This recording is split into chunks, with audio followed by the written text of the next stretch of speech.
Halo teman-teman, kembali berjumpa dengan saya Asep, seorang agen asuransi jiwa dan umum. Saya menjadi agen asuransi sejak akhir tahun 2011. Untuk asuransi jiwa, saya menjadi agen asuransi di Allianz Life Indonesia. Dan untuk asuransi umum, selain di Allianz, saya juga memegang beberapa merek lain karena saya tergabung sebagai mitra di broker Vius ya. Pada kesempatan ini saya akan bicara tentang hal-hal atau risiko-risiko yang memerlukan asuransi dan juga risiko-risiko yang tidak memerlukan asuransi. Apa saja itu? Kenapa orang perlu asuransi? Ya, karena dalam hidup ini ada yang namanya risiko. Risiko-risiko ini kalau terjadi pada seseorang maka bisa menimbulkan kesulitan ya kepada orang tersebut. Dalam hal kaitannya dengan asuransi, maka kesulitan yang dimaksud adalah kesulitan keuangan. Karena asuransi itu ngomongin duit ya.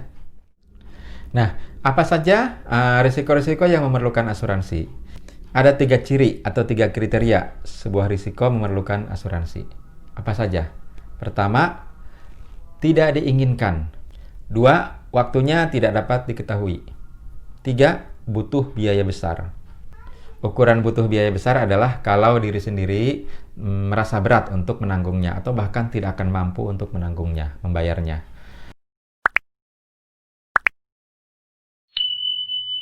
Apa saja risiko-risiko yang memenuhi 3 kriteria tadi? Nah, terkait dengan risiko diri ya, risiko jiwa itu ada 4 risiko. 4 risiko ini saya singkat RSCM. Ini bukan nama rumah sakit ya, tapi singkatan dari R, rawat inap, S, sakit kritis, C, cacat tetap, M, meninggal dunia, atau mati ya. Itu adalah 4 risiko yang memerlukan asuransi karena memenuhi 3 kriteria tadi. Kita cek satu persatu ya. R, rawat inap. Tidak diinginkan, betul ya, siapa yang pengen dirawat inap ya, kecuali mungkin orang yang sedang menghadapi kasus hukum. Ya. Waktunya tidak dapat diketahui. Siapa yang bisa tahu kapan akan terjadi rawat inap? Tidak ya. Lalu butuh biaya besar. Betul nggak rawat inap itu butuh biaya besar?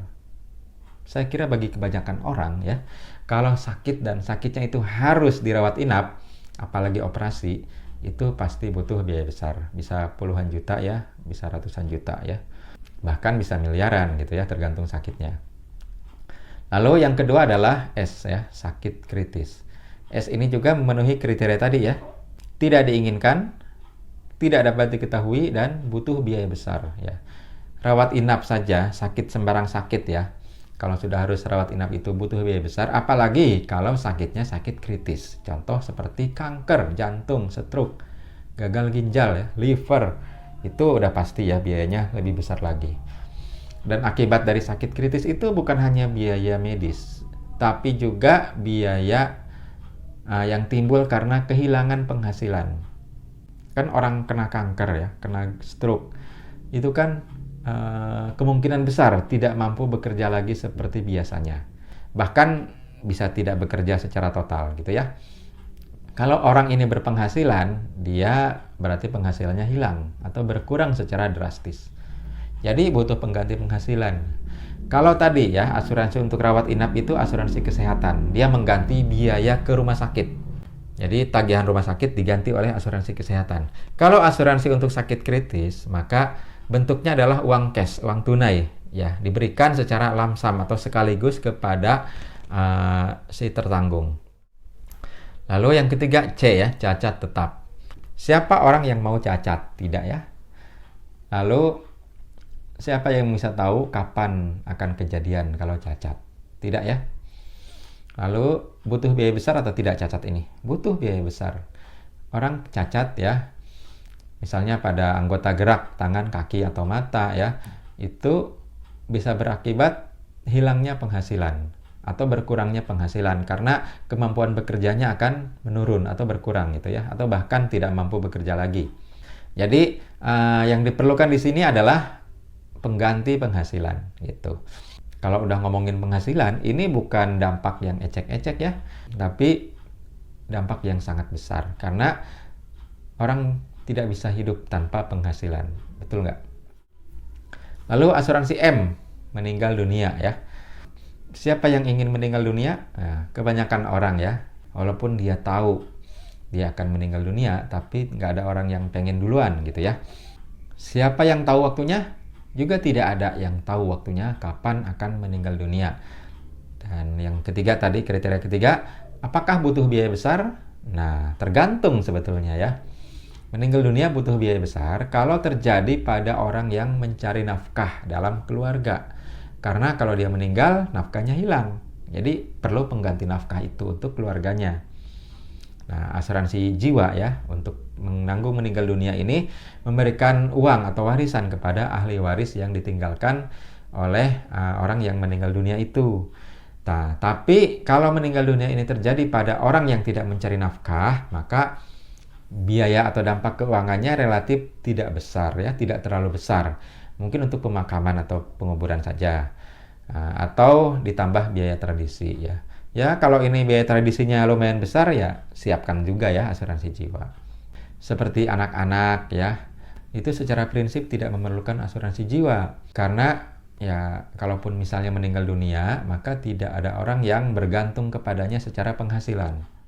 Jadi itulah 4 risiko terkait jiwa ya, yang memerlukan asuransi. Yaitu RSCM, rawat inap, sakit kritis, cacat tetap, dan meninggal dunia.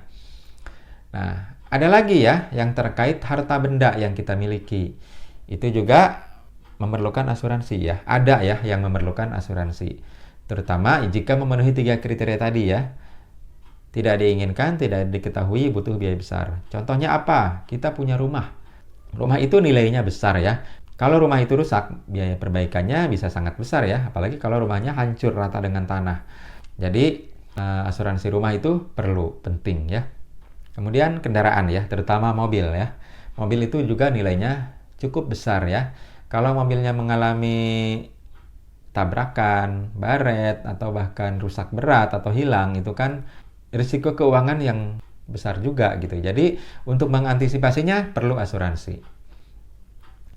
Selanjutnya ya, kalau Anda punya barang-barang lain yang cukup berharga ya, cukup besar harganya, asuransikan juga.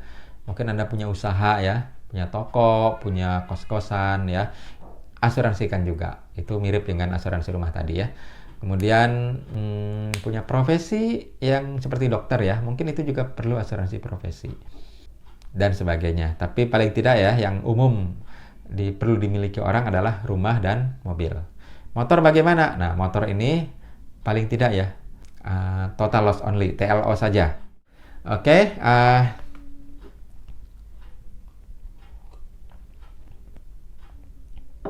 itulah risiko-risiko yang memerlukan asuransi.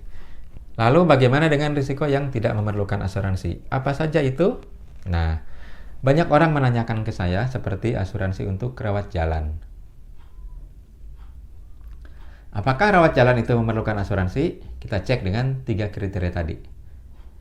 Tidak diinginkan, betul ya, rawat jalan tidak diinginkan. Rawat jalan ini seperti batuk, pilek ya, lalu datang ke dokter ya gitu ya. Tapi kan nggak diinginkan ya. Lalu waktunya tidak dapat diketahui, betul ya, memang tidak dapat diketahui kapan akan sakit ya. Lalu butuh biaya besar. Nah, ini yang ketiga.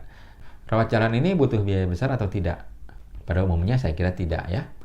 Kalau sakitnya ringan, obat warung saja sudah cukup. Atau istirahat di rumah saja. Agak berat ya, datang ke dokter, mungkin hanya beberapa ratus ribu ya. Sanggup bayar beberapa ratus ribu atau mungkin 1 juta 2 juta? Saya kira banyak orang masih sanggup. Tidak sampai bikin bangkrut lah. Beda dengan rawat inap ke atas ya. Lalu rawat gigi, sama ya dengan rawat jalan. Rawat gigi ini juga banyak orang yang menanyakan, tapi ya secara prinsip menurut saya tidak memerlukan asuransi. Kenapa? Memang dia tidak dapat diketahui, tidak diinginkan ya, tapi butuh biayanya tidak terlalu besar. Biaya dokter gigi itu hanya beberapa ratus ribu atau beberapa juta kecil saja. Jadi lebih baik ya untuk rawat jalan dan rawat gigi itu siapkan dana darurat. Jadi begitu diperlukan untuk pergi ke dokter, maka tinggal diambil saja itu dana daruratnya. Tapi jika Anda seorang karyawan dan kantor Anda sudah memberikan asuransi untuk rawat jalan dan untuk rawat gigi, ya bersyukur saja ya. Terima dan manfaatkan jika diperlukan. Lalu asuransi apa lagi yang sering ditanyakan orang? Ya, asuransi untuk melahirkan. Nah, melahirkan ini kita cek ya kriterianya. Apakah dia tidak diinginkan, melahirkan itu pada umumnya diinginkan ya. Lalu, apakah melahirkan itu tidak dapat diketahui waktunya? Dapat ya, begitu orang hamil itu ketahuan kapan lahirnya. Lalu, apakah butuh biaya besar melahirkan? Relatif ya. Tergantung gaya hidup dalam hal ini. Kalau orang yang biasa ya, melahirkan itu kan cukup di bidan atau di puskesmas ya, itu hanya biayanya ratusan ribu saja. Yang lebih mahal ya persiapan untuk melahirkan itu, baju-baju bayi ya, ada selamatan gitu ya. Nah, tapi untuk biaya melahirkannya sendiri kan tidak terlalu besar. Kalau gaya hidupnya lebih tinggi ya mungkin di rumah sakit melahirkannya. Ini butuh beberapa juta ya, atau kalau sesar butuh beberapa juta sampai belasan juta gitu. Tapi relatif masih terukur ya kan? Tidak sampai ratusan juta loh melahirkan ya, apalagi miliaran, nggak perlu juga ya. Jadi tidak akan bikin bangkrut ya. Mana ada orang bangkrut karena melahirkan ya. Malah melahirkan itu kan dapat anak, dan anak itu bisa membawa rezeki ya bagi orang yang mempercayainya gitu. Jadi untuk melahirkan ini menurut saya tidak memerlukan asuransi. Karena waktunya dapat diketahui, maka cara yang lebih baik adalah menabung. Jadi dipersiapkan dananya sejak awal kehamilan, atau bahkan sejak sebelum kehamilan sudah menabung. Dan dari dana darurat pun bisa ya mestinya gitu. Lagi-lagi kalau dari kantor Anda sudah menyediakan asuransi untuk melahirkan, ya bersyukur ya, terima saja. Manfaatkan ya saat dibutuhkan. Oh ya, untuk melahirkan, rawat jalan, rawat gigi itu juga bisa pakai JKN ya, Jaminan Kesehatan Nasional dari BPJS. Jadi tetap harus ikut JKN. Minimal untuk rawat jalan ya, dan juga bisa untuk rawat gigi dan untuk melahirkan. Tapi ya tentu fasilitasnya basic ya, dasar saja. Oke, selanjutnya apalagi yang sering ditanyakan orang, tapi sebetulnya bukan asuransi solusinya. Ya, yaitu pendidikan. Ya, apakah asuransi pendidikan itu perlu? Nah, ini juga istilah yang rancu ya, asuransi pendidikan. Asuransi kok untuk pendidikan? Kenapa? Karena pendidikan itu apakah tidak diinginkan? Diinginkan pendidikan itu. Apakah waktunya tidak dapat diketahui? Waktunya dapat diketahui. Jadi dua kriteria tidak memenuhi ya untuk pendidikan. Apakah butuh biaya besar? Memang butuh biaya besar. Jadi hanya kriteria ketiga yang memenuhi untuk pendidikan. Tapi karena waktunya dapat diketahui, maka sejak jauh-jauh hari sebaiknya dipersiapkannya. Kalau asuransi itu kan untuk kejadian yang bisa dadakan, bisa kapan saja kejadiannya. Tapi kalau untuk pendidikan itu, kalau anak Anda misalnya baru umur 2 tahun, mungkin kan baru 4 tahun kemudian ya, dia butuh dana untuk sekolah. Jadi kita punya waktu untuk mempersiapkannya gitu. Dana pendidikan itu pun kan dapat diprediksi. Misalnya uang masuk sekolah 20 juta. Ya, punya waktu 5 tahun. Ya udah, 20 juta dibagi 5 tahun. Gitu aja. Tambah faktor inflasi. Jadi misalnya 20 juta dibagi 5 tahun berarti 4 juta per tahun. Nah, anggaplah 400.000 per bulan siapin untuk dana pendidikan. Untuk anak yang baru umur setahun 2 tahun. Tapi itu kan baru untuk masuk SD ya. Nanti untuk masuk SMP siapin lagi dananya gitu. Untuk masuk SMA dan seterusnya siapin. Oke, jadi untuk pendidikan itu solusinya bukan asuransi, tetapi menabung atau investasi. Apa bedanya asuransi dan investasi? Asuransi itu kan tadi untuk kejadian yang mendadak, yang tidak dapat diketahui waktunya, bisa kapan saja. Tapi kalau investasi untuk kejadian yang waktunya itu dapat diketahui, atau minimal dapat direncanakan. Nah, sama juga ya dengan satu hal lagi yang sering ditanyakan orang, yaitu asuransi untuk pensiun katanya gitu. Pensiun itu kan diinginkan ya, dapat diketahui waktunya. Anda umur berapa? Umur 30? Berarti pensiun umur 55 atau umur 60 ya kan? Anda tahu kapan akan pensiun. Jadi Anda bisa mempersiapkannya dengan investasi sejak awal. Mungkin 20% atau 30% dari penghasilan Anda. Seperti itu. Memang ya ada asuransi untuk pensiun. Dan ada juga asuransi untuk pendidikan. Ada gitu ya. Judulnya ada. Dan itu adalah asuransi jenis endowment. Asuransi yang menyediakan proteksi sekaligus tabungan. Tapi itu produk yang sangat nanggung bagi saya ya.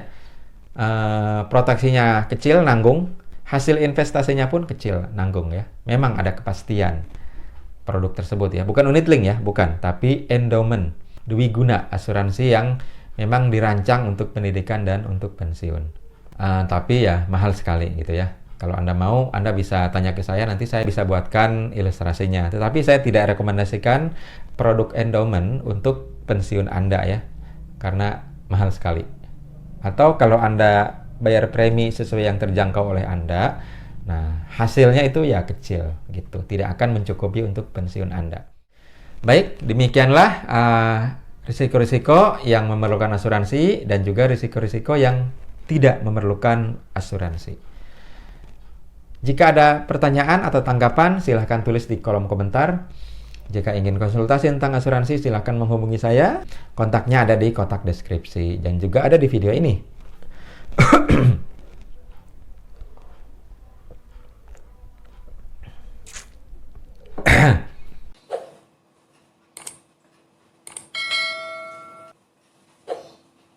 Terima kasih atas perhatian Anda. Jangan lupa like, subscribe, komen, dan share jika video ini dirasa bermanfaat. Sekali lagi terima kasih. Semoga kita semua sehat, sejahtera, senantiasa. Amin.